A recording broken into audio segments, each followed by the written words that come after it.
Fala, galera! Aí voltamos, hein? Voltamos falando sobre primeiro reinado. E agora, olha ali, ó, a primeira Constituição do Brasil. O que foi que você viu no vídeo anterior? Você viu que aqui no Brasil, assim que o Brasil se tornou independente, né, Dom Pedro organizou uma assembleia para preparar a primeira Constituição do Brasil. Apresentaram o projeto para o imperador e o imperador não aceitou, mandou fechar a assembleia, arrancou todo mundo lá de dentro num evento que ficou conhecido como a Noite da Agonia. Botou todo mundo para fora, rejeitou o projeto conhecido como a Constituição da Mandioca e logo vai organizar uma nova assembleia para preparar uma Constituição para o Brasil. Só que agora do jeito dele, do jeito que ele quer, e aí veio a primeira Constituição do Brasil, conhecida como a Constituição de 1824, a primeira Constituição do Brasil. Essa Constituição que ficou conhecida como outorgada. Por que outorgada? A primeira Constituição do Brasil, diz a história, que ela foi outorgada. O que quer dizer isso? Imposta. Dom Pedro mandou preparar a Constituição e empurrou ela goela abaixo do Brasil. Foi o seguinte, olha, essa é a Constituição, é assim que eu quero e é assim que vai ser. E assim foi. A primeira Constituição do Brasil imposta. Ó, imposta, outorgada ao Brasil, ok? Essa primeira Constituição do Brasil, a de 1824, que recebeu forte influência da Constituição Francesa, beleza? Recebeu forte influência da Constituição Francesa e tinha as seguintes características: monarquia hereditária. Olha só, o que dizia essa Constituição? Que o Brasil seria uma monarquia e que essa monarquia seria hereditária. Como assim? Dom Pedro seria rei, imperador, seu filho seria imperador, seu neto imperador, seu tataraneto, neto, toda a família haveria uma continuidade no poder, uma hereditariedade. A monarquia seria hereditária no Brasil, tá legal? Outra questão interessante é o seguinte, são os poderes. Olha só, os poderes que estavam na Constituição eram os três tradicionais: o executivo, o legislativo, o judiciário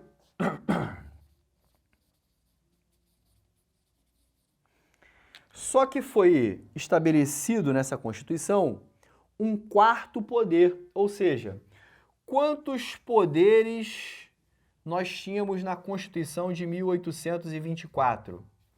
4 poderes.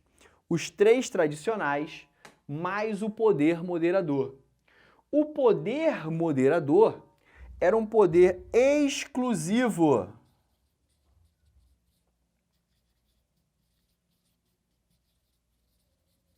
do imperador. Era o maior de todos os outros poderes. Era o poder de Dom Pedro, era o poder moderador. Uma outra característica também dessa Constituição, né? Uma característica dessa Constituição de 1824, ó. Característica da Constituição de 1824. Estabeleceu a monarquia hereditária, estabeleceu a existência de 4 poderes e estabeleceu o padroado. Peraí, o que é o padroado? É a aliança Estado-Igreja. Ó, aliança do Estado com a Igreja. Igreja e Estado, uma coisa só, unidos. Ou seja, pelo padroado, padres, sacerdotes são amparados pelo Estado financeiramente. O Estado constrói as igrejas. O Estado estabelece uma religião oficial pelo padroado, né? O que quer dizer um padroado na Constituição? Ora, o acordo do padroado ou o padroado estabelecido na Constituição quer dizer que o Brasil tinha uma religião oficial. E qual seria essa religião? católica. O Brasil estabelecia na sua Constituição uma religião oficial. Religião católica. Era a religião do Brasil, católica. O catolicismo é recebido como religião oficial do Brasil independente ou do Brasil império. Isso estabelecido na Constituição. Uma outra questão interessante também, ó, característica da Constituição, era o voto. Olha aqui, o voto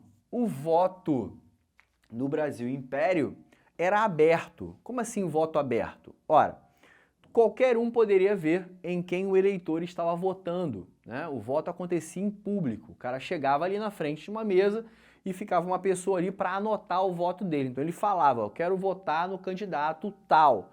Então o voto no Brasil Império era um voto aberto e também conhecido como voto censitário. O que é um voto censitário?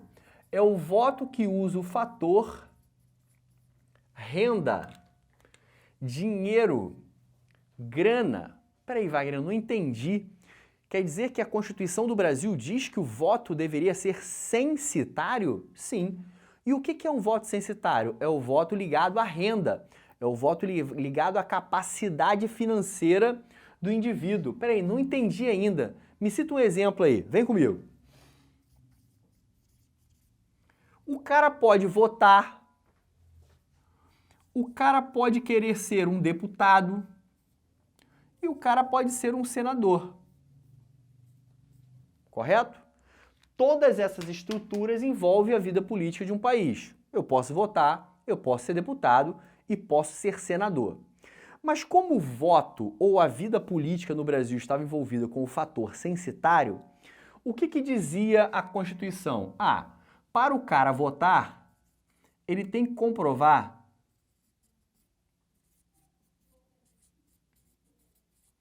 que ganha mais de 100 mil réis por ano. Se você comprovar que ganha mais de 100 mil réis por ano, você tem direito a voto. Não, mas eu quero ser deputado. Não tem problema.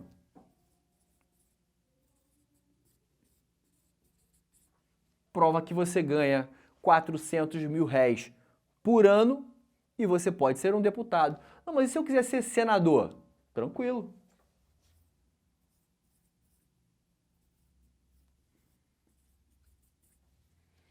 É só você provar que ganha mais de 800 mil réis por ano. E aí você pode, né, concorrer a uma cadeira lá no Senado. Então, toda a estrutura política do Brasil estava ligada aqui a dinheiro, a grana. Para você participar, você tem que ter dinheiro. E como é que chama-se esse fator? Fator censitário. Fator censitário, beleza? Outra informação interessante é a questão do Senado. Ó. Outra característica importante na Constituição de 1824. O cara comprovou que ganhava 800 mil réis. Beleza. Aí ele vai concorrer a uma cadeira. Só que esse Senado vai ser indicação. Indicação de quem? Do imperador. O cara tem que comprovar que ganha 800 mil e depois ainda ser indicado a uma vaga no Senado. Por quê? Porque o Senado era vitalício. Sabe o que quer dizer vitalício? Estava na Constituição. O Senado é vitalício, ou seja, o cara que é senador, o cara que é indicado ao Senado, ele só sai quando morre. Ele é eternamente um senador. É vitalício o Senado pela Constituição. Uma outra questão importante também é isso aqui, ó. Se liga. Outra característica da Constituição, a criação do Conselho de Estado. Olha aqui, o que é o Conselho de Estado? São os conselheiros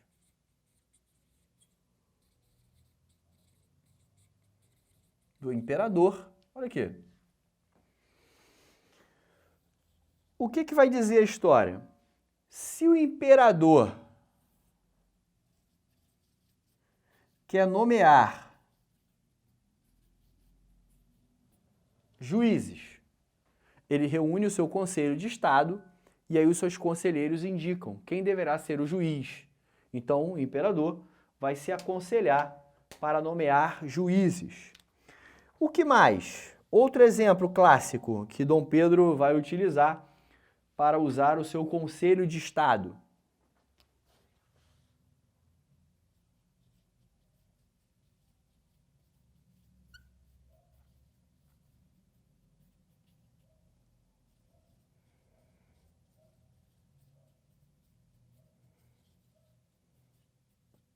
Se liga. Houve uma eleição para a formação de uma assembleia. Os deputados foram eleitos. Dom Pedro não gostou. Dom Pedro vai lá, dissolve a assembleia, fecha a assembleia e convoca eleições para a formação de uma nova assembleia. Peraí, o imperador pode fazer isso? Claro, ele é detentor do poder moderador. O poder maior é dele. Ele pode fazer isso. Só que para fazer isso, ele vai ter que consultar o Conselho de Estado. Na Constituição de 1824, estava lá, criação de um Conselho de Estado, um conselho para o imperador. Então, todas as vezes que o imperador estivesse numa situação importante, como nomear juízes e fechar a Assembleia e convocar novas eleições, ele tinha que convocar os seus conselheiros, conhecidos como o Conselho de Estado. Belezinha? Então, aqui nós temos algumas características da primeira Constituição do Brasil, a Constituição de 1824, que Dom Pedro impôs ao Brasil, que Dom Pedro empurrou goela abaixo do Brasil, falou assim, ó, é isso aqui, é o jeito que eu quero e vai ser assim. Constituição de 1824, a primeira Constituição do Brasil. Só que esse estilo Dom Pedro de governar acaba trazendo para o Brasil alguns movimentos de revolta. Tá? Alguns movimentos de revolta. Dentre eles, a Confederação do Equador. O que foi a Confederação do Equador? A Confederação do Equador foi um movimento que passou aqui pelo Ceará, Rio Grande do Norte, Paraíba e Pernambuco. Pegou toda essa ponta aqui do Nordeste, ó. Toda essa ponta do Nordeste. Essa galera toda aqui do Nordeste, revoltada com o imperador, num movimento que ficou conhecido como a Confederação do Equador. Mas por que essa galera estava tão revoltada com o imperador Dom Pedro? Ora, porque Dom Pedro mandou fechar a Assembleia, arrancou os membros lá de dentro, rejeitou a Constituição da Mandioca. Porque Dom Pedro outorgou uma Constituição, eles não concordavam com o autoritarismo, essa postura autoritária do imperador, fazendo sempre sua vontade, não quer ouvir ninguém, faz o que tem que ser feito e ponto. Eles eram contrários à Constituição outorgada de 1824, aquela que acabamos de ver, ó. Eles não aceitaram essa Constituição, eles não queriam essa Constituição. Eles não aceitavam Dom Pedro ter rejeitado o projeto da Mandioca. Explode a Confederação do Equador. E quando que esse movimento explode? Ora, nós tínhamos todas essas regiões aí revoltadas com Dom Pedro. O pessoal daquela ponta do Nordeste lá, ó, tudo revoltado com o imperador devido à postura autoritária dele e ainda mais impondo uma Constituição ao Brasil. Aí Dom Pedro vai, mostrando o seu poder e autoritarismo, determina a troca do presidente de Pernambuco. Pernambuco tinha um cara que governava, era o chamado presidente da província de Pernambuco. O que Dom Pedro faz? Dom Pedro manda tirar esse cara e bota um outro da sua confiança para colocar ordem lá em Pernambuco. Aí o caldo entorna. Pernambuco não aceita a troca do presidente. E aí vai liderar um movimento com todas as outras províncias contra o Império, contra Dom Pedro, conhecido como a Confederação do Equador. Peraí, o que era a Confederação do Equador? A Confederação do Equador era um novo país chamado Confederação do Equador. Eles queriam uma nova Constituição para essa região aqui, ó. Inclusive, eles vão usar o modelo de constituição da Colômbia. Eles vão na Colômbia, pegam o modelo de constituição colombiano, que era republicano, e falam, opa, gostamos dessa constituição, hein? Vamos colocar no nosso novo país, vamos colocar como a Constituição da Confederação do Equador. Eles defendiam, olha só o que eles defendiam. Eles defendiam a república. Olha aqui, instalar uma república ali. Defendiam federalismo. Vou explicar o que é federalismo rapidinho para você. Olha só o que acontece. No Império, o imperador tinha plenos poderes sobre as províncias. Inclusive, você acabou de ver que a Confederação do Equador explode porque Dom Pedro foi lá e mandou trocar o presidente da província de Pernambuco. Dom Pedro tinha esse poder. Ou seja, as províncias, elas não tinham liberdade para escolher quem ia governar aquela região.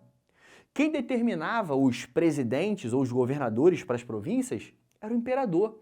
Só que as províncias não queriam isso. Por exemplo, Pernambuco queria ter o direito de escolher o seu próprio presidente ou o seu próprio governador. Só que isso não era possível. Então, eles defendiam a ideia de que cada província tinha que ter a sua liberdade para organizar as suas leis, organizar as suas assembleias, eleger os seus governadores. Só que isso não era possível dentro do Império Brasileiro. Então, eles lutavam contra isso e queriam mais liberdade para as províncias. Peraí, Wagner, como é que chama essa liberdade para as províncias? Liberdade para as províncias é o federalismo. Eles defendiam que cada região tinha que ter liberdade para organizar o seu estado, a sua região, tá? Então eles defendiam a ideia de um novo país, os confederados do Equador, uma nova constituição no modelo colombiano, a adoção de uma república e também o federalismo. O que é isso? É a Confederação do Equador, movimento que ocorre dentro do primeiro reinado. Dom Pedro I vai ter que lidar com essa região aí que simplesmente diz o seguinte: nós não pertencemos mais ao Brasil, nós somos um novo país, nós somos a Confederação do Equador. Dom Pedro não vai aceitar e vai enviar tropas até a região para conter esse movimento e reaver essas áreas para o Brasil. Resultado: líderes presos e condenados à morte. Exemplo: esse cara, ó, Frei Caneca. Frei Caneca, um dos líderes desse movimento, vai ser condenado ao fuzilamento. E Dom Pedro bota fim à Confederação do Equador. Só que não para por aí, né? Os problemas de Dom Pedro. Porque uma outra região, inclusive anexada ao Brasil por seu pai, a Cisplatina, vai começar a organizar um movimento para também se desligar do Brasil. Eles não querem pertencer ao Brasil. A Cisplatina, que havia sido anexada ao Brasil lá atrás com Dom João em 1816, durante anos e anos e anos, tentam em vários outros movimentos o desligamento do Brasil. O que eles alegam? Que eles não têm a mesma cultura, não falam a mesma língua, eles não têm identidade com o Brasil. Então o que eles querem? A Cisplatina. Eles querem se unir à Argentina, porque eles entendem que tem muito mais a ver com a Argentina. Ou seja, a Cisplatina se une à Argentina para dar um pé na bunda do Brasil.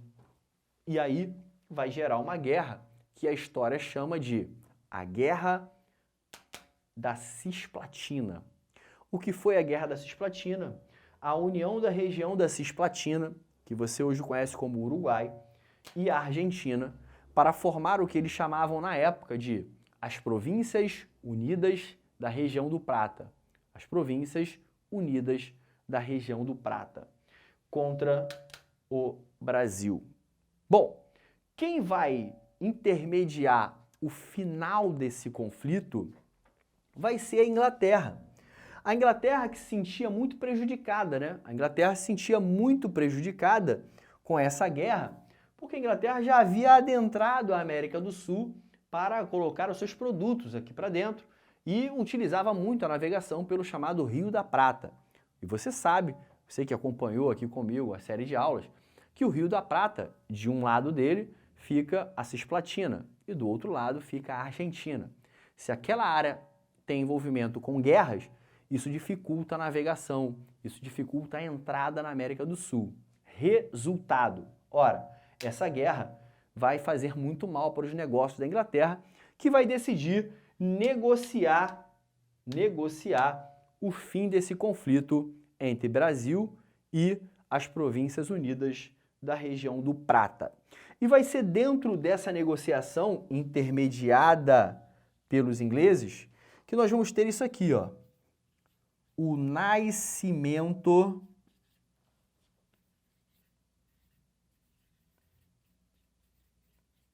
do Uruguai.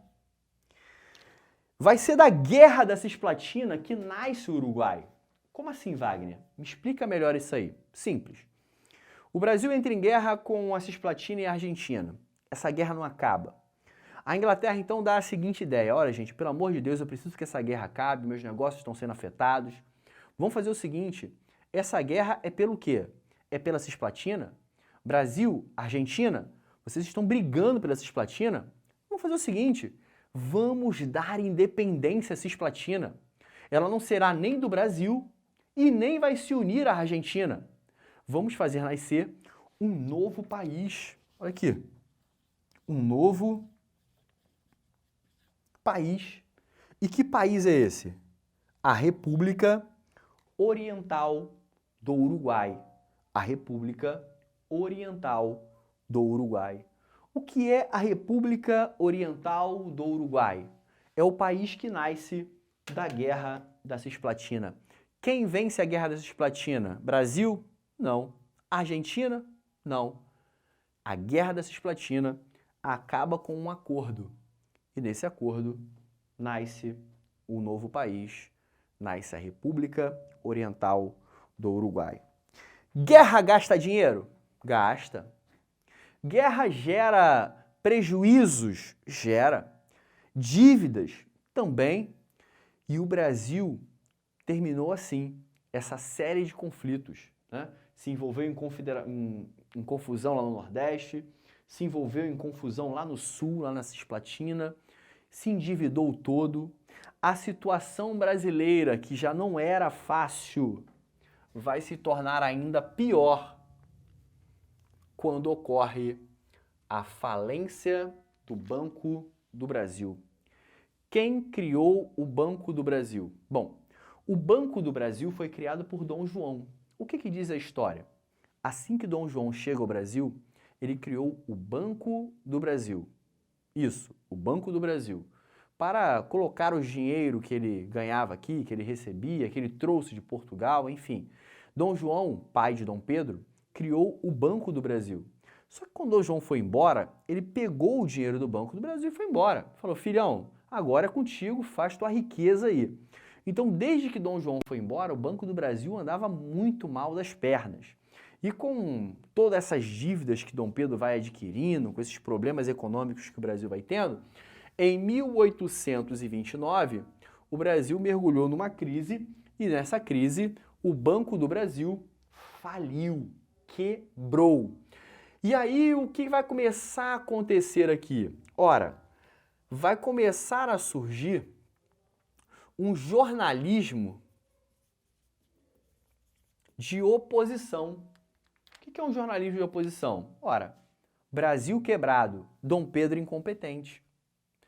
Dom João conquista a Cisplatina e cria Banco do Brasil. Seu filho, o incompetente Pedro, faliu, quebrou tudo, perdeu tudo. Ou seja, começa a surgir no Brasil um jornalismo que começa a atacar o imperador Dom Pedro I e começa a atacar de forma forte. E um dos líderes desse movimento era um jornalista chamado Líbero Badaró. Quem era Líbero Badaró? Um jornalista que sentava o pau em Dom Pedro. Aí sabe o que vai acontecer com esse jornalista? Ó? Vão passar o cerol nele. Líbero Badaró será assassinado. Mataram o cara. Sabe na conta de quem que vai cair a morte dele? Isso aí, Dom Pedro. Dom Pedro começa a ser acusado de mandante, de mandar matar Líbero Badaró e calar a boca da imprensa. Resultado, em vários lugares do Brasil começam a surgir movimentos contrários a Dom Pedro I. E muitos deles, ironicamente, né, elogiando ou enaltecendo a figura, a imagem de Líbero Badaró. De uma certa forma, atacando Dom Pedro aqui no Brasil. Resultado, com a morte de Líbero Badaró, se acende uma crise violenta no primeiro reinado, que vai começar a minar ainda mais a imagem de Dom Pedro. Isso se agrava muito num movimento que ocorreu no Rio de Janeiro. Olha só, o que vai começar a acontecer aqui após a morte de Líbero Badaró? Dom Pedro vai ficar meio que enfraquecido aqui na capital, Rio de Janeiro, e vai tentar buscar apoio em Minas Gerais. Ele faz uma viagem a Minas. Ele sabe que os mineirinhos são tudo gente boa demais, né? Ele vai chegar em Minas Gerais, vai beber um cafezinho, um pãozinho, um queijinho, né? Então ele fica sabendo que os mineiros é tudo uns trem bom demais, demais mesmo, né? O povo mineiro recebe muito bem, já tive em Minas Gerais, povo querido demais por mim. E aí o que vai acontecer? Dom Pedro chega lá em Minas Gerais, crente que vai ser bem recebido, pum, Líbero Badaró, saudades eternas. Ou seja, Dom Pedro é recebido com hostilidade, até em Minas Gerais, é rejeitado. Aí o que ele faz? Ele volta para o Rio de Janeiro. Poxa, nem os mineiros que recebem tão bem, que são tão calorosos, amáveis, me receberam bem. Vou meter o pé, vou voltar para casa, vou voltar para o Rio de Janeiro.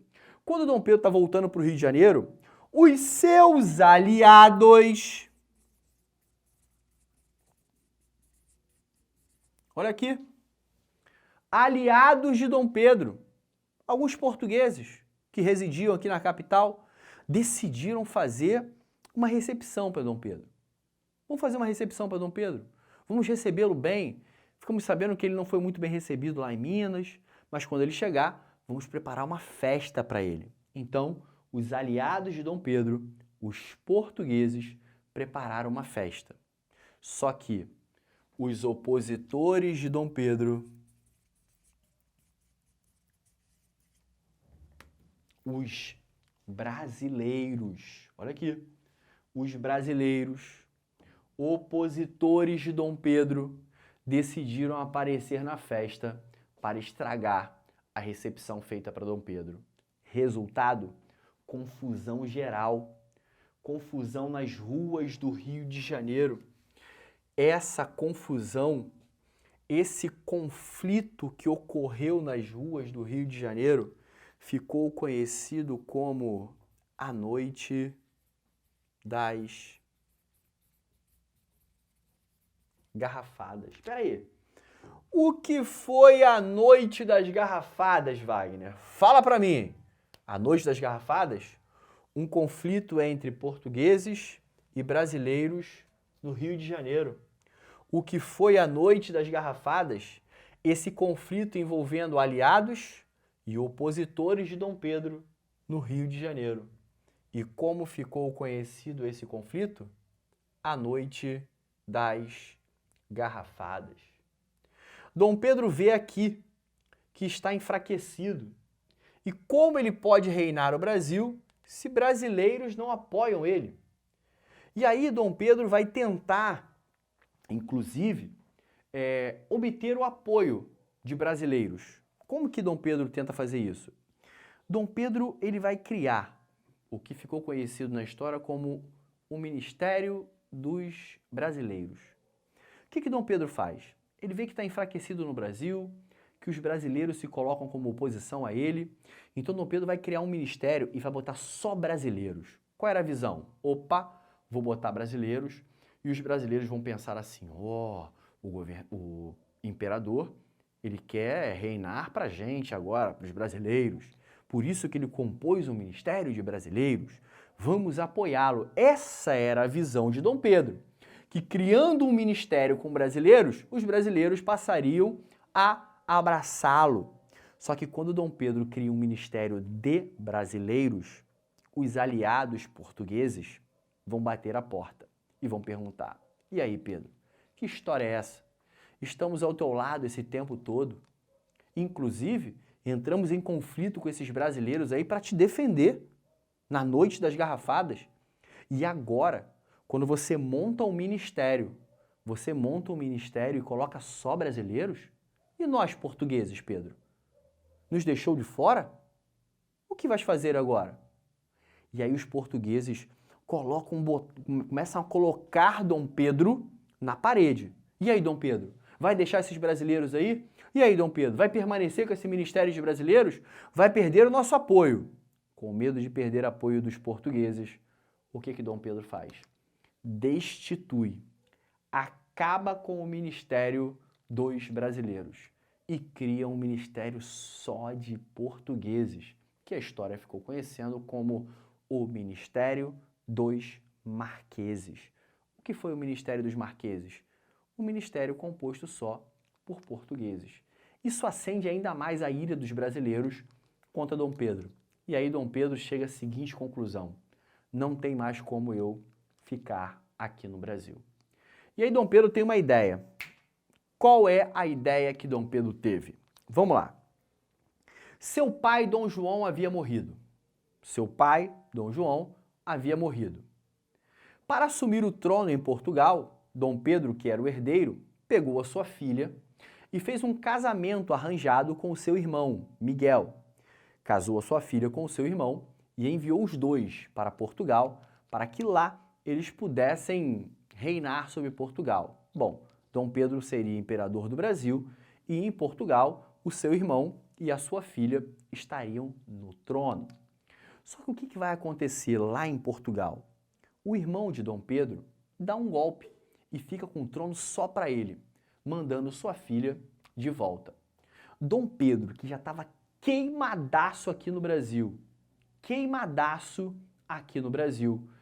tem uma ideia. Opa, vou dizer aos brasileiros que preciso partir para Portugal para tirar meu irmão, aquele golpista, do trono.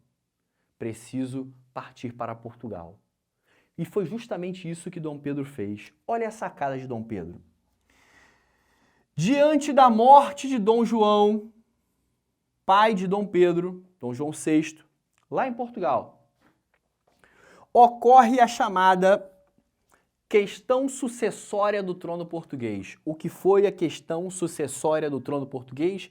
Quem vai suceder Dom João VI em Portugal? Bom, nesse sentido, Dom Pedro faz o quê? Diante do golpe que seu irmão deu, Dom Pedro deixa o Brasil abdicando. Você sabe o que é abdicar? Abdicar significa abrir mão. Dom Pedro era imperador do Brasil, mas ele abre mão do Império Brasileiro. Em favor de quem? Do seu filho, Pedro de Alcântara. Dom Pedro diz aos brasileiros: brasileiros, preciso partir para Portugal. O trono e as tradições monárquicas da minha família estão em risco em Portugal. Preciso partir para tirar meu irmão, aquele golpista, do trono e restabelecer as tradições monárquicas em Portugal. Resultado, Dom Pedro parte para Portugal para entrar numa guerra contra o seu irmão e deixa aqui no Brasil. Ele abre mão do trono no Brasil em favor do seu filho, Dom Pedro II, conhecido como Pedro de Alcântara. Só que esse garoto, Pedro II ou Pedro de Alcântara, que vai ficar aqui no Brasil, só tem apenas 5 anos de idade. E aí eu pergunto para você, Dom Pedro I partiu para Portugal. O Brasil ficou com um garoto de 5 anos para governar. Um moleque de 5 anos tem condições de governar o Brasil? Não tem. Mas e aí, Wagner? O que vai acontecer? Sobre isso, você vai ver na próxima parte do Brasil Império, conhecido como período regencial, galera. Beleza? Ó, fé na missão, fiquem firmes, porque o período regencial vem aí. E ele é recheado de informações que podem cair no seu concurso. Beleza? Fé na missão, força total, porque vocês vão vencer. Brasil! Um abraço, galera!